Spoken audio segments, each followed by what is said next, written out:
What's good, y'all? BeatGenerals.com back with a brand new tutorial. In this tutorial, we're going to be doing a Lil Uzi Vert tutorial. This is basically just a little bonus tutorial. Our little series is over, but this really fits his style, and it's different from the other tutorial. It uses more of a little bit of kind of harsher leads than the other one does, which is a little bit more open.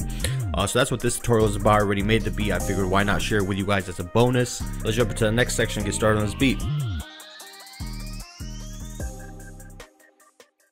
So the first thing I'm going to start off with is this little pluck sounds, little pluck melody. I'm using the Good Book Volume 1 from studiosounds.com, and there's a sound in here called the PL pinprick, like a little kind of plucked synth type sound, but I just felt like that tone of it really kind of fit like a Lil Uzi style. So as soon as I heard it, that's kind of the first thing that really came to mind. So what we need to do to it is we want to go to the miscellaneous section, excuse me, and we want to hit the arpeggio direction up and down. We want to set our timing to 2 steps, keep the gate all the way up, and put the range up. Now this is going to basically just program a simple arpeggiator. So when basically holding a note, it's just going to go up an octave and play another note with it as well. And you can change the timing and everything right here as well. And you can do this with any VST. So find whatever sound you like with, start with that, and you can just kind of program your stuff in. So to start it off with, we're going to start with a D sharp, then we're going to go up to a G, and we're actually going to do this on 1 octave lower, just because we do have the arpeggio going up. So if we want to start a little bit lower, it's going to give us a little bit better range, versus if we start up here, it's going to go higher to the point where I feel like it's not going to sound as good. It's going to be too high and a little bit harsh. So I'm going to bring it down to this, then I'm going to add a F in here and a D sharp. Now there was really no kind of method or anything that I used in here to come up with this melody. It was basically just kind of playing with my scale and seeing kind of what fit. Right here, obviously, it's going to tell you I'm using a D sharp major scale. Without kind of diving deeper into this, because we are going to cover, and if you have our Music Theory 101 course, you know about relative majors and relative minor chords. This is something, the first tutorial right after our beat reviews, we're going to be talking about key changes, doing bridges, and just changing a key in general, going from, you know, a major to a minor and just changing stuff up. So we'll get more depth in that, but all you need to know right now is every minor key has a relative major, and then major keys have relative minors, and you can kind of jump back and forth from these. So we'll be talking about that, like I said, in a future tutorial, but basically right now for this tutorial, I'm using a D sharp major and just kind of playing the scale and finding notes that sound good to me. So just kind of trial and error, pick notes from your scale and just kind of go from there. And then I'm going to go from the G down to the D sharp again, pick up the F, then come down to the D sharp, and just kind of pay attention to the timing a little bit. It's a little bit different. So here's what it sounds like right now.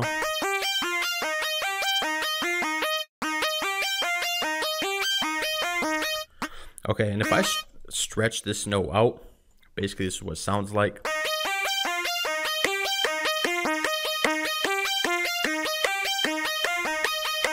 Which doesn't sound bad, but I kind of noticed if I added this note in here and stretched it out and then kind of did something along the lines of this, it gives us a slightly different tone.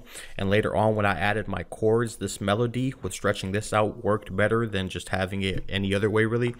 So just keep in mind when you're doing arpeggios and stuff, sometimes the timing or just the way notes are sitting on the grid is going to make a difference in the way it actually sounds, because even though you have the actual sound and the note that you're choosing, it's also going to be playing other notes in a certain rhythm. So just by changing the placement of the notes, you can kind of get some more interesting rhythms and different kind of grooves and feels to your actual arp. So just keep that in mind.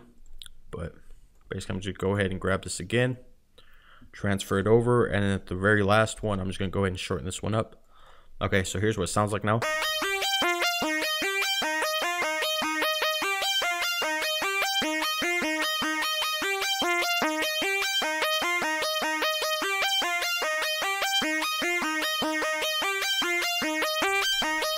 So even this little note right here coming through sounds different, and I ended up changing this once I laid my chords in here. So it's kind of one of those things where once you have your chords down, you can make any little changes you need, just kind of make it sound better. But yeah, so this is what I started off with. Then I'm going to go ahead and assign a free mixer track. Mine is already on 2. So the first thing we're going to start off with is the Parametric EQ. We want this to be kind of a thin sound because this sound does have kind of a harsh presence. So we don't want it to be doing too much just because it's going to be harder to add stuff to it later and thicken it up. If it's, you know, aggressive, it's not going to blend as well with other sounds. So we want to just kind of offset that slightly with just some slight EQs and kind of making it a little bit more background. So we're going to add a delay, add a little bit of movement to this Can Never Hurt, pan it, turn the volume down. I'll probably do maybe like 2 steps, 3 steps.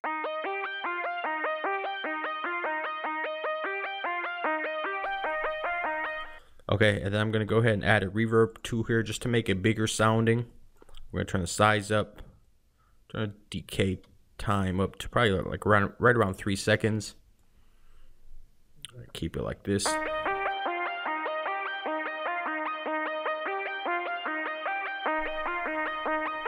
Okay, and then I'm going to add one more EQ and just cut a little bit of that bottom end.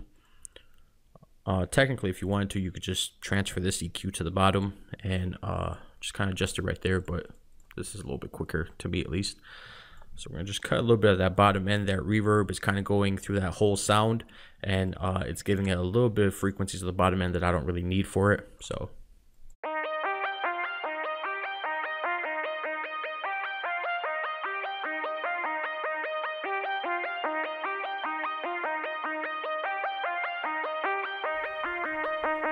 okay, so this is the start to the track. I cut this around 100. I know my 808s and everything are going to be 80, 60, 60 to 80 hertz around there, maybe up to 100 if I play some higher notes. And then the 100 range, I'm going to have my kick and everything like that as far as mixing goes. So cutting it around 100 and what is that, 138, 140 around there gives me enough space for my low end, but still gives it a good presence. So that's basically what I started the track with. Let's jump to the next section, continue. So the next thing I'm going to add is the PL Bellish Pluck. So this is from OVO, The Dynasty Volume 2 from StudioSounds.com. Great pack to have. And I'm going to add these little Bellish Plucks.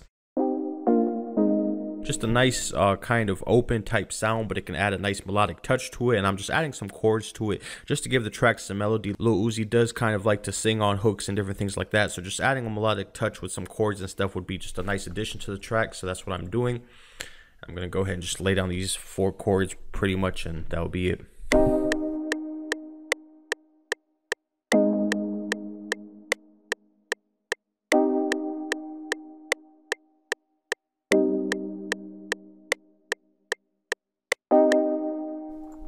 And these chords are super simple. So basically, it's all pretty much for the most part going to revolve around this chord right here, the C minor chord. So I'm going to have a C, a D sharp, and a G. For the next one, I'm going to keep 2 top notes. I'm going to take the G to a G sharp, basically right here, and just transpose it down 1 octave to just to make it a little bit more dramatic sound. It can make this little key switch, or not even key switch, but this little chord switch a little bit more prominent and make it stand out a little bit more. This would be a little bit too close to each other. Then I'm going to go back to that C minor chord again. And then for this little last chord, all I'm doing is I'm taking the G sharp now from the top, and I'm just transposing it down 1 octave to a lower G. So same chord again, just arranged a little bit differently. We talked about that in a little Yachty tutorial a little bit. But anyway, so here's what it sounds like now. This is kind of the build up to the intro. So here's what it sounds like.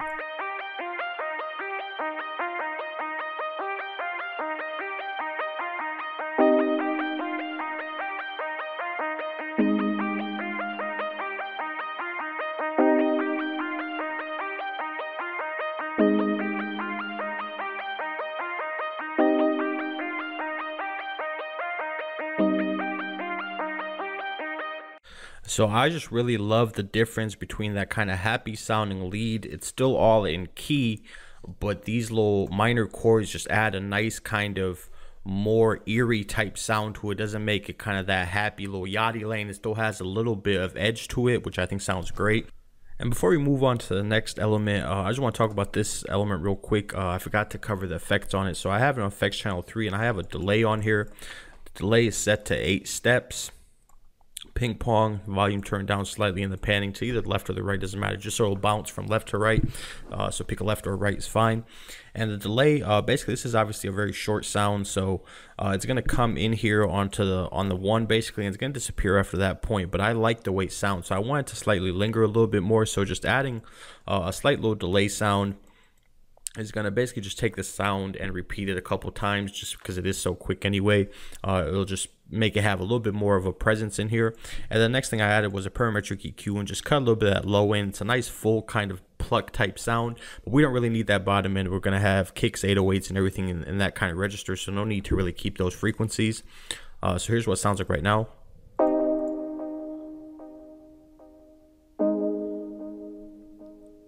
Okay, and then the next thing I'm going to do is I'm going to let it play, and I'm going to add a strum to this, and just kind of make it a little bit more interesting sounding, a little bit more natural sounding, and just kind of pick what works.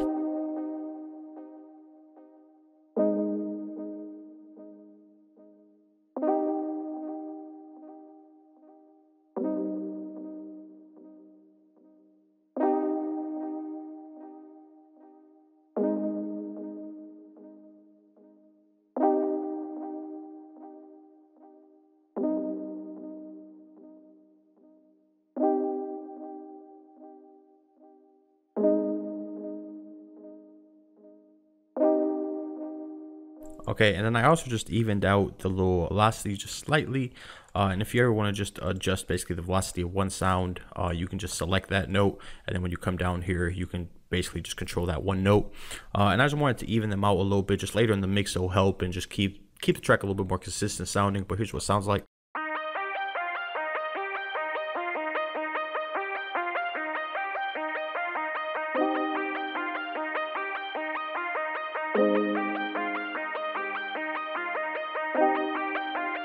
I still kind of feel like that strum is a little bit too strong, so I could just go ahead and undo it, but I feel like I did so many things since then that I don't want to press undo 100 times. So I'm going to go ahead and play it with this lead and then adjust the strum, just because I felt like once I played it together it was still a little bit too harsh, a little bit too noticeable.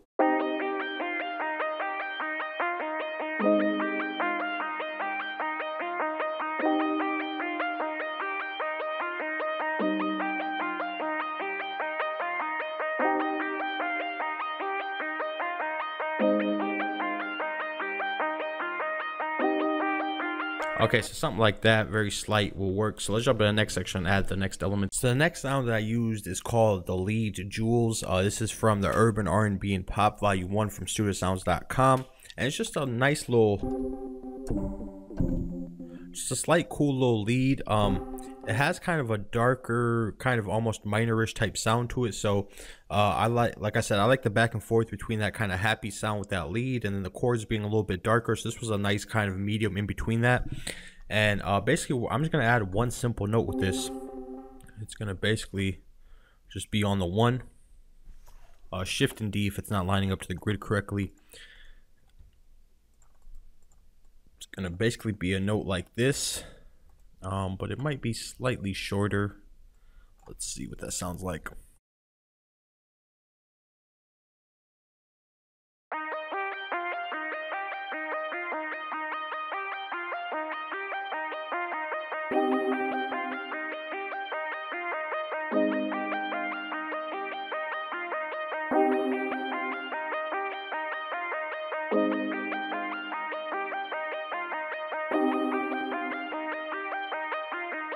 So it just adds a nice back and forth between the more serious sound of the chords and then the more happy tone of the actual lead. So I just thought it sounded good in there. So let's jump to the next section. I'm going to show you guys just a really simple way to do like a little automation, which can be used for intros. It sounds really good in my opinion. So we talked about pitch automation and stuff a little bit in the little Yachty tutorial, but this is a different way to use it. I like sometimes just taking, if I have like a cool lead or something that's kind of catchy, just to isolate that lead by itself in the beginning, and then I'll put a pitch automation onto it. And you can get this cool little effect of it kind of rising, going back down, and then just out of nowhere it hits with the chord, which would be right here, and all of a sudden everything is perfectly in key and sounds great together. And I just like that kind of sound to it. So the way to do that is you want to just create an automation clip with your pitch, And basically what you want to do is you want to right click basically right in the middle of wherever it's gonna break over here. So this would be the midpoint. Okay, so at the 3, I'm gonna make sure I'm in cell, and I'm gonna right click and create basically a little control little bubble right there, and I'm gonna take this all the way down. Then from this point, obviously at this little section it's at 100%, so the little stock setting that you want it to get back to is 50. 50 is the stock setting where everything will just play how it did when we were programming it. So when we get over here, we want to make sure we set this to 50. Okay, and now if you take a listen to it, I think it just sounds really cool. It has like a really weird type sound, and out of nowhere it just hits in key with the chords and just sounds good to me. So it's just a really quick way, to do a nice little intro.